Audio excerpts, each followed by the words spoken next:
Depuis 2016, toutes les consultations électorales montrent une poussée irrésistible des partis populistes et eurosceptiques, voire nationalistes, anti-européens. Les dernières élections législatives, le 4 mars dernier, ont vu s'affirmer la Ligue populiste, accompagnée d'une résurgence de mouvements fascistes comme Fratelli d'Italia, qui se veut, je cite, le fascisme du troisième millénaire. Celui-ci jouit du renouveau de la nostalgie du fascisme qui s'exprime ouvertement.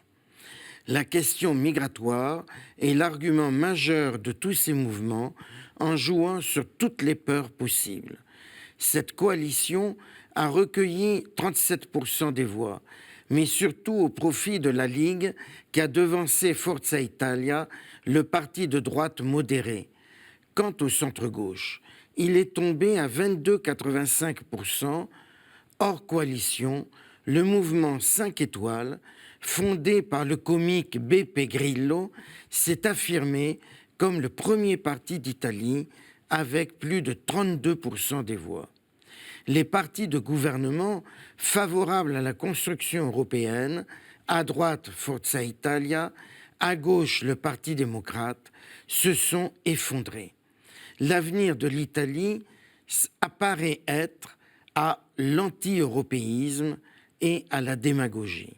C'est un véritable retournement que l'on assiste.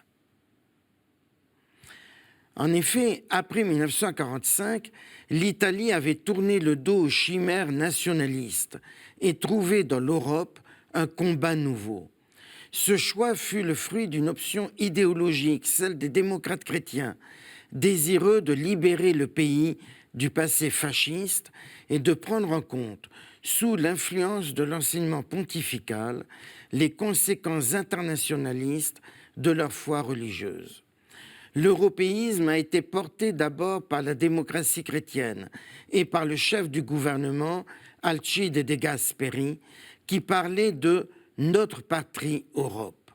Il a soutenu avec vigueur la proposition de Robert Schuman du 9 mai 1950 de mettre en commun le charbon et l'acier.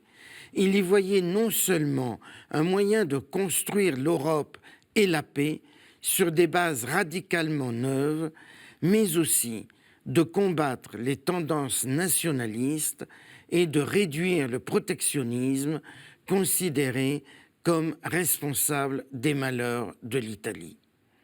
C'est à Rome que furent signés le 25 mars 1957 les traités portant création de la Communauté économique européenne et de l'Euratom.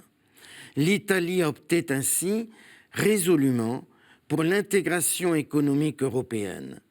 Dès lors, se dégagea peu à peu un véritable consensus européiste avec, dans les années 1980, sous l'influence d'Enrico Berlinguer, le soutien du Parti communiste qui entendait cultiver son identité à la fois italienne et européenne contre l'emprise de Moscou. Le projet européen est devenu alors l'objet d'un véritable consensus national. En décembre 1993, un sondage indiquait que 83% des Italiens voyaient l'Europe comme un élément positif, bien avant même l'unité nationale et l'État. Ces chiffres révèlent une conscience nationale qui souffre d'un État faible et peu respecté. L'Europe devenait alors une véritable vocation.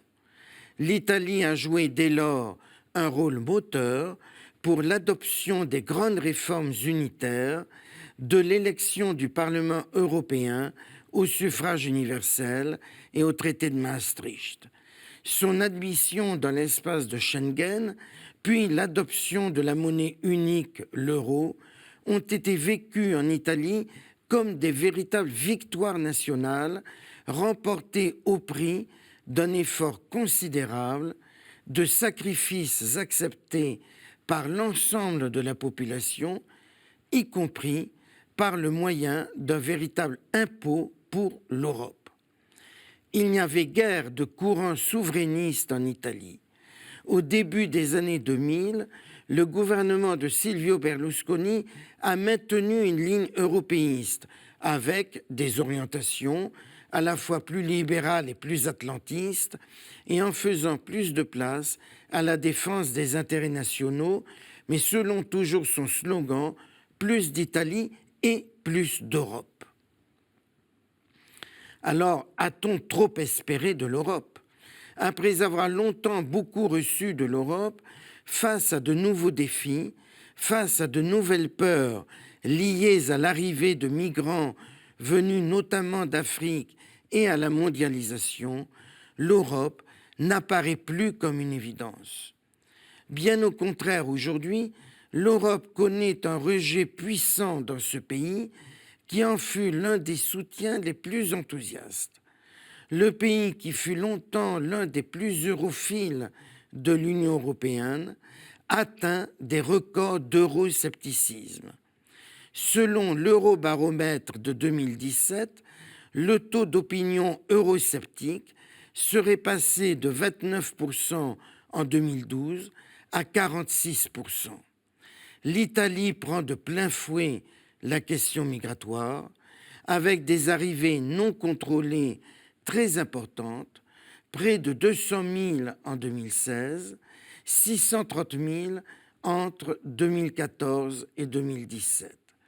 Elle se trouve de ce fait en première ligne, avec le sentiment non seulement de ne jouir d'aucune solidarité de la part des autres pays européens, ni de la Commission européenne, mais même d'être laissé seul face à un phénomène qui dépasse les pouvoirs publics. Ce fait, avec les difficultés de fonctionnement des institutions politiques italiennes et les difficultés économiques, le chômage, porte à l'affaiblissement des partis européistes et à la montée des mouvements extrémistes, nationalistes, voire ethno-nationalistes, et des discours populistes, démagogiques et xénophobes. L'exaltation de la peur semble s'être emparée du pays. L'Italie pourrait bien se trouver aujourd'hui à un carrefour, poursuivre le chemin tracé depuis la fin de la Deuxième Guerre mondiale, ou emprunter la voie de l'aventure en se détournant de l'Europe.